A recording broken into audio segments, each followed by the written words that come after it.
welcome to Friday's edition of Cracking the Cryptic, where we're going to be taking a look at an intriguing looking puzzle called Stitched Rainbow today by thoughtbyte. And the interesting thing about this one is apparently it is one of the highest rated so-called easy puzzles on Logic Masters Germany. And that is intriguing indeed. It doesn't look that easy, does it? I suppose we have got quite a few clues in there, and it's quite a lot of symmetry as well, which, in fact, an extraordinary amount of symmetry. That is bizarre. Okay, well, I mean, I think we should just kick straight into this today. I don't have much to tell you. Just an appeal. If you enjoy the channel, please like the video. Please subscribe. Please hit the bell icon. You know the drill.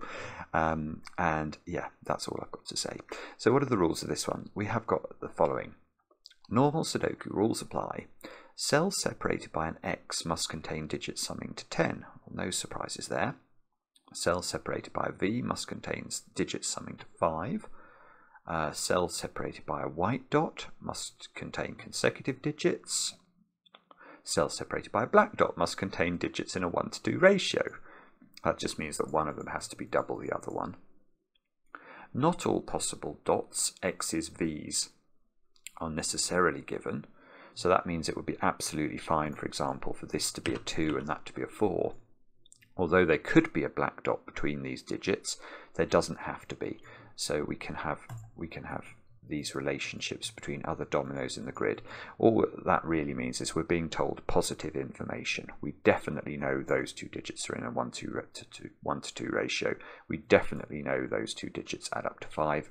This domino, these may add up to 5, they may be in a 1:2 ratio, we just don't know. Digits cannot repeat within cages. Okay, so we've got, right, okay, interesting. So we can't repeat a digit, for example, in any of those cells. Do have a go at the puzzle. The way to play is to click the link under the video as usual. Now I get to play. Let's get cracking. And the first thing I've noticed actually about this, apart from the extraordinary symmetry, let me just think about this symmetry for a moment, because it feels to me like if we were to twist this grid around 90 degrees, it would basically map to itself. I think that might be true. That might be true, and if that's true, there is an incredible amount of symmetry in this puzzle, and it only looks like it's broken by these two clues. And that means we're going to have to do a prodigious amount of work, because these two clues have to basically disambiguate the whole puzzle for us. That is fascinating. Now, the other thing, well, sorry, the main thing I've seen is that I think these cages are all 9 cells large. And that means that this digit has to appear somewhere in row 1, can't repeat within its cage, so it must appear here. So those two digits are the same. And that logic, of course, must apply all the way around the grid in all of the symmetrical positions. So we must get something like this straight away. Okay. Right, so now I'm noticing that this purple digit is on a V. Same is true of this one, obviously, but it's also on an X. So this must be the low digit on the X. If you think about the nature of an X domino, it's going to have a high digit on it, a 6, 7, 8, 9, and a low digit on it, a 1, 2, 3, or 4. So we now know the sort of order of the... We know that this will be the high digit. I don't know quite how to pencil mark this. Let me just think about that for a moment. Is there some profit to be gained? What I'm wondering is whether I should sort of do this as a purple and flag it as a high purple digit. I am not sure. Hang on a sec, let me just think about this. I think I will do that initially, and then I might recant this heresy if it looks like it's not going to be useful.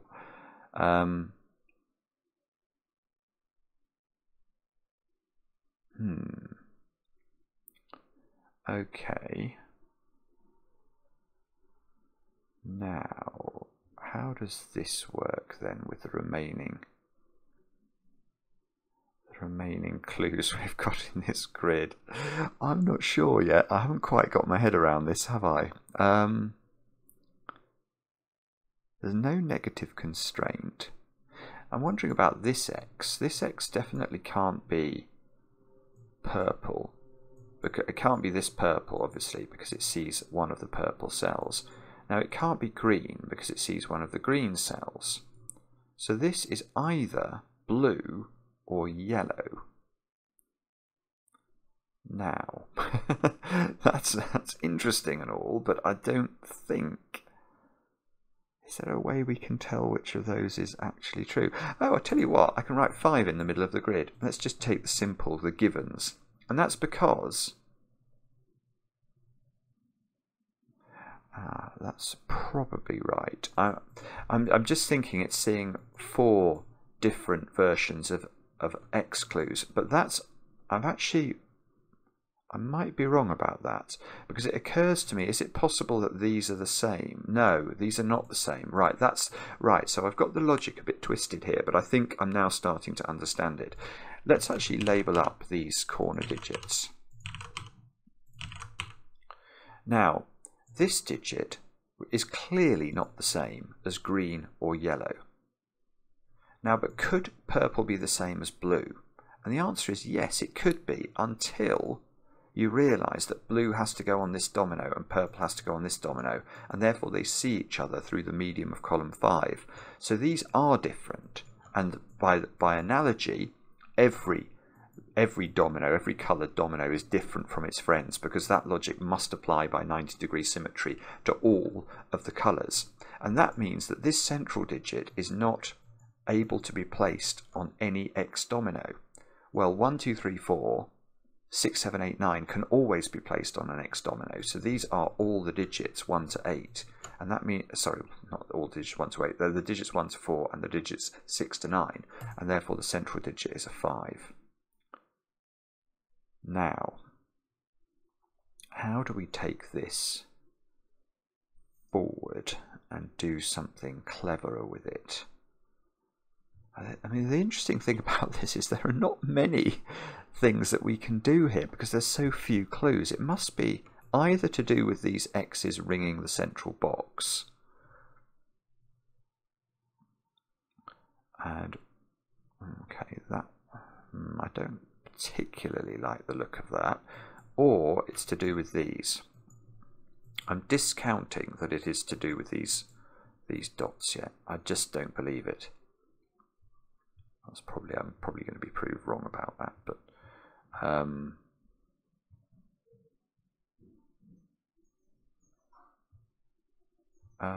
on, what's going wrong here? Oh no, okay, that's fine. So that's going to be 1, 2, 3 or 4. That's going to be 1, 2, 3 or 4. That's going to be 1, 2, 3 or 4. That's going to be 1, 2, 3 or 4. So there's going to be another 1, 2, 3 and 4 on these X dominoes, isn't there? Right. So, can I get a handle on what colour? You see, if I can work out what colour that is. Oh, I see. That's really beautiful. Right. I've now understood, I think, everything I need to.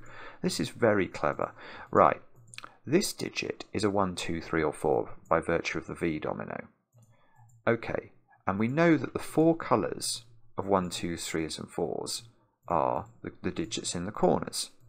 So this cell needs to be either yellow or blue, because it can't be green, it definitely can't be purple. But it also can't be yellow, because the yellow digit is the low one here, because I said that the one with the black flash was the high digit. So that is a low yellow, which means it's not able to be this one. So that one is blue, and there is a relationship, therefore, between blue and purple. And let's see if that logic extends. So this square can't be yellow, green, because it sees this one, or blue. So this must be purple. So sort of blue and purple are friends, and that means yellow and green are going to be friends. And that ought to be very powerful now for these x's, because these x's now need to have a low digit on them, but that digit in row 1 needs to be yellow. So this is a yellow version of x, so it's the same as this, but the thing about that is I don't know which the high digit is. At least I don't think I do. No, I do, yeah, because it's yellow and it sees that one. I can actually label the high digit. Good grief. So this is the low digit, and that logic will propagate, of course it will. So I now know what this one is. This has to be purple, and that's going to be the purple digit, which means that's the purple one with the black flash. This is going to be the green, isn't it? So that's green, and that means that one gets the black flash, and that means this one by rights needs to be blue, and this one is 1, 2, 3, 4, and that one gets the black flash. Okay, so now I bet you... no. Okay, I was about to get very excited about this black dot and it being, knowing that this digit was low, but actually that means that this has an awful lot of leeway, because it could be, let's actually put in all the options. It could be 1 if this is a 2, it could be 2 if this is a 1 or a 4. It can't be 3 actually. It could be 4 if this is a 2.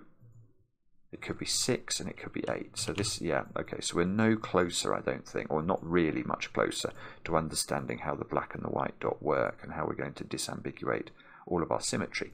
There are 3, yeah, this is good, this is interesting. There are 4 greens, low greens, looking at box 9, so we can place the green in there. This is why this is called stitched rainbow, isn't it? What it's saying is these X's are acting as stitches across dominoes, and I think we're going to have to colour this whole grid in, and that's fine by me. I love puzzles like this. 1, 2, 3, 4, that's going to have to be yellow, therefore we ought to be able to repeat this logic in every sort of single cell like this, so that's going to have to be purple by the same logic. But any logic we get in this puzzle can be repeated 4 times because of the 90-degree symmetry. Okay, so for our next trick, perhaps it's going to be these internal dominoes, is it? Can we actually say anything about those? The answer to that is I don't know yet. I don't know. I can see this one is not yellow because it sees a yellow above it. It sees 2 blues as well. So this is either green or purple. Now can we tell which? If it's green, this is the low digit and this is the high digit. So it's either low green here, high green here, or it's purple and it's high purple here and low purple here. And that's impossible to understand from a highlighting perspective, so we're going to have to do better than that.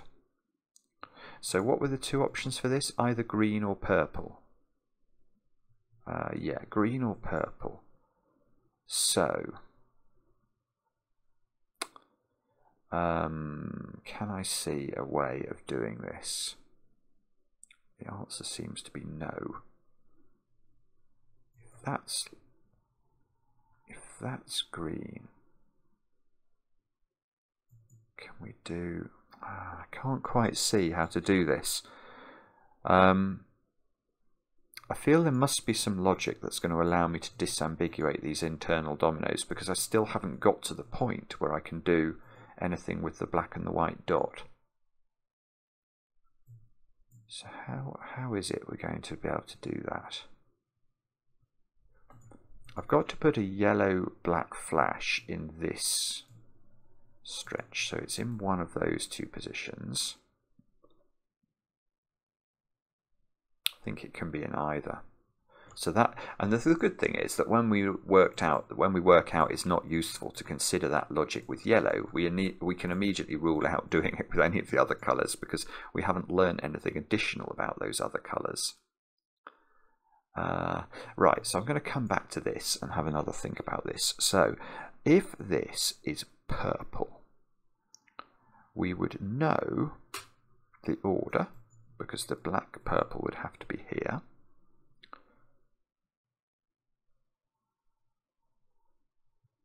Would actually propagate mightily around the grid. If you look at, so if we consider whether this can be purple for a moment, you can see that this would be the purple black digit. Now that's quite interesting, because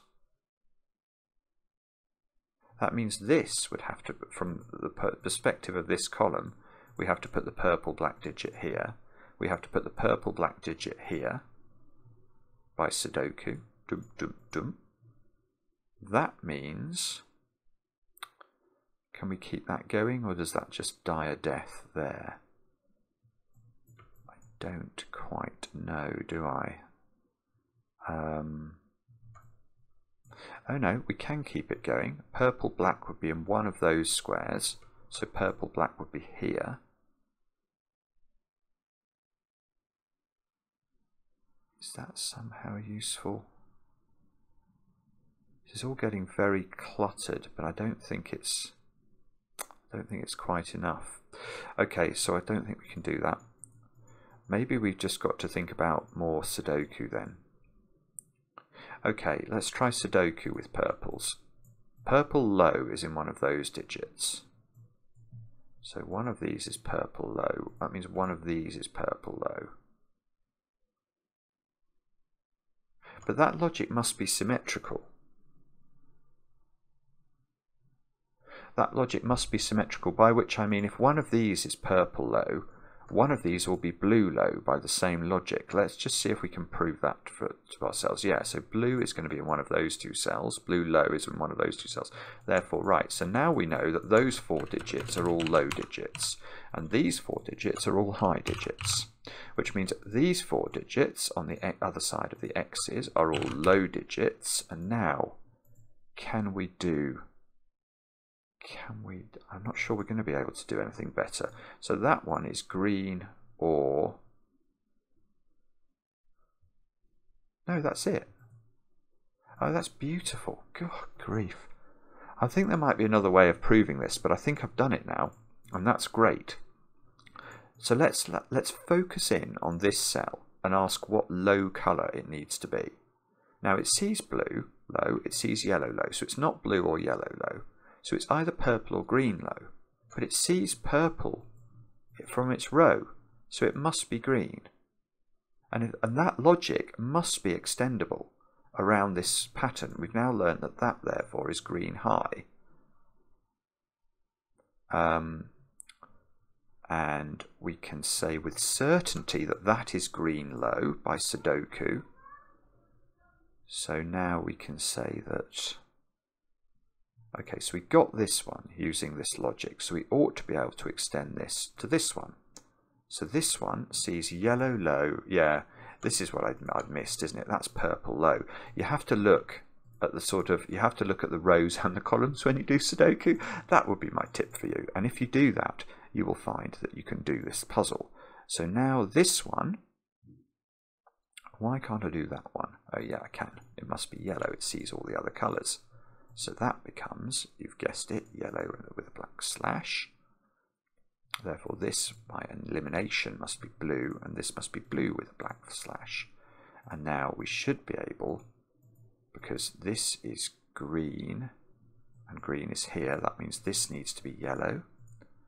This is blue, so this can't be blue, so that needs to be blue, which means that needs to be purple.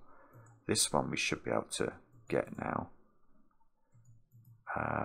Let me just look at this one. This one I'm a bit surprised about because it seems to be I don't like that pencil mark actually. I'm just going to take it out because I haven't got it in any rotationally symmetric position, so I don't trust it.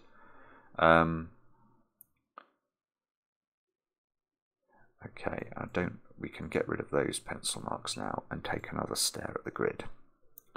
So we're definitely building up towards some sort of rainbow, aren't we?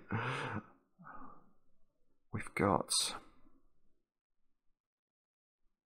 Do I know what these two are? I can see these are both high digits. They're the purple and the blue. Yes, we can. There's a blue high digit there.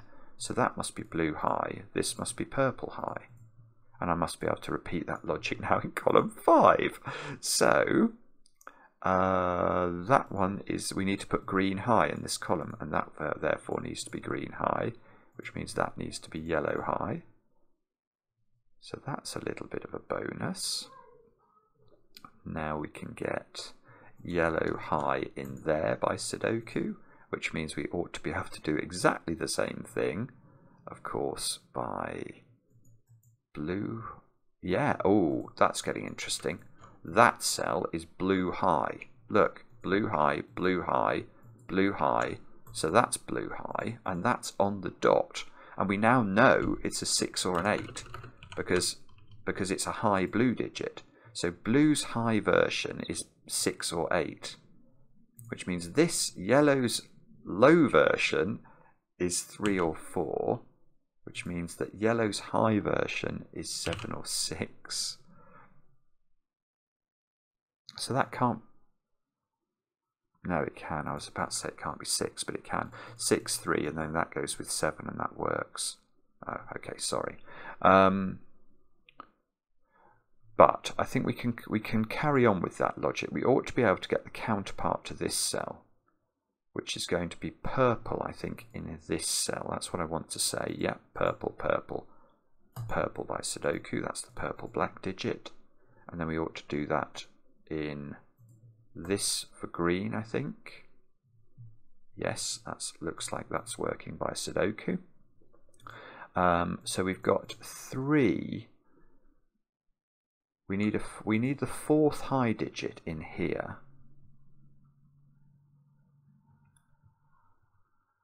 And we need... what's the simple way of doing this now? That's the next question. I don't know the answer to this. Yellow high? Yeah, where does yellow high go in row 3? I feel like I'm doing this in the least efficient way possible, but we are sort of getting it done. Now, if we can do yellow high in row 3, we ought to be able to do something high in row 7, probably green high in row 7. Yep, we can. It's so clever, isn't it? So we've done yellow and green, so we need to do blue and purple high in these columns. So let's do purple high in this one. That's got to go there. And we can do green high in, sorry, not blue. Blue high is going to be blue high, isn't it, in this one? Blue high can't go there or there. Yeah, so that's blue high in that one. So that means by Sudoku, this is blue high. And we ought to be able to repeat that logic all over the place, I think. That's green high. That's a bit strange, but no, I think, oh, okay, is that strange or not? Slightly perturbed by that, but it still seems to be sort of working, doesn't it? I think we're gradually just sort of filling in the whole puzzle, which is sort of what I want to do before I disambiguate it all. I think that will be the most elegant way of finishing it. So let's see if we can actually just keep going with this. Yeah, and we need a low blue in this row. Well, it can't go here. So that's low blue, and then we need a 5 in this row. So that's got to go there. So we might be able to get all the 5s. Yeah, 5 in this box has got to be in this domino, so that's got to be a 5.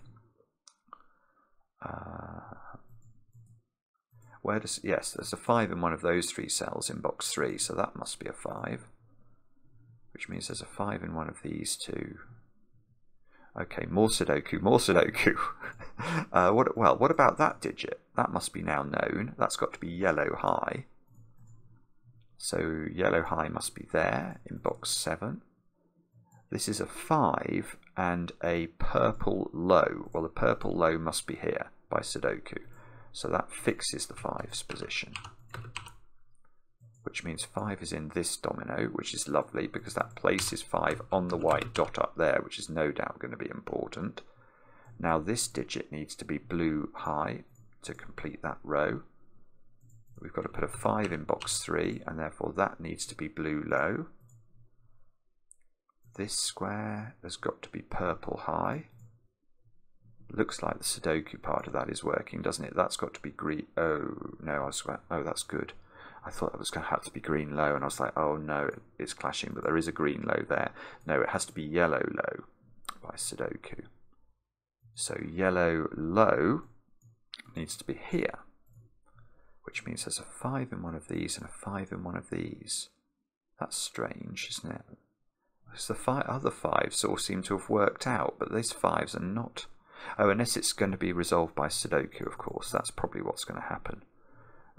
So blue high. Where does blue high go in the bottom row? There.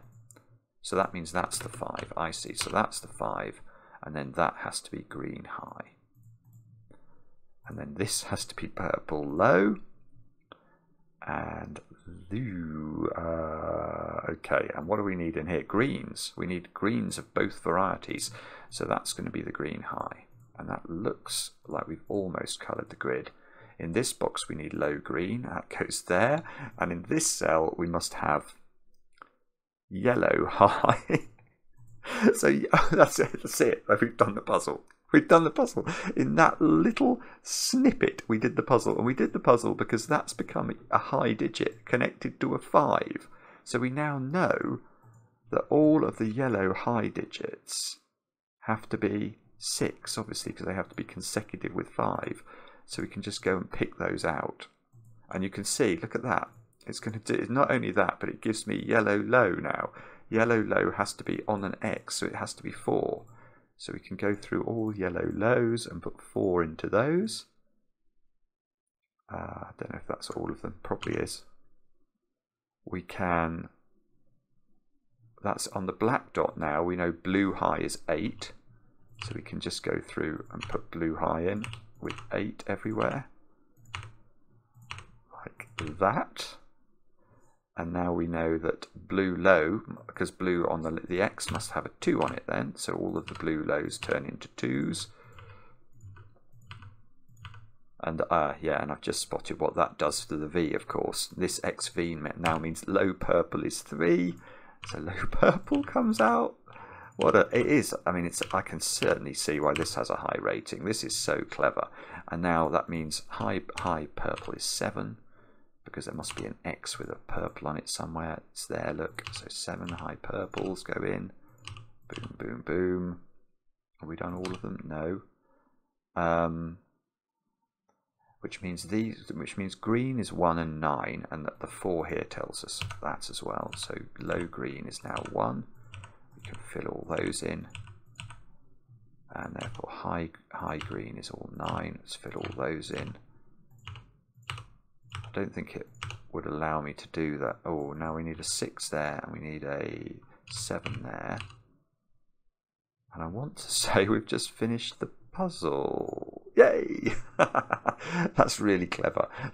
I really like that. There was nothing terribly complicated about it, but you had to be quite careful with your Sudoku at the start, and we had to really major on how these X's all interacted together. It was so beautiful. It really was. Loved it. Loved it. Thoughtbyte, thank you very much for setting that. Thanks to those of you who recommended this one to us, and we'll be back later with another edition of Cracking the Cryptic.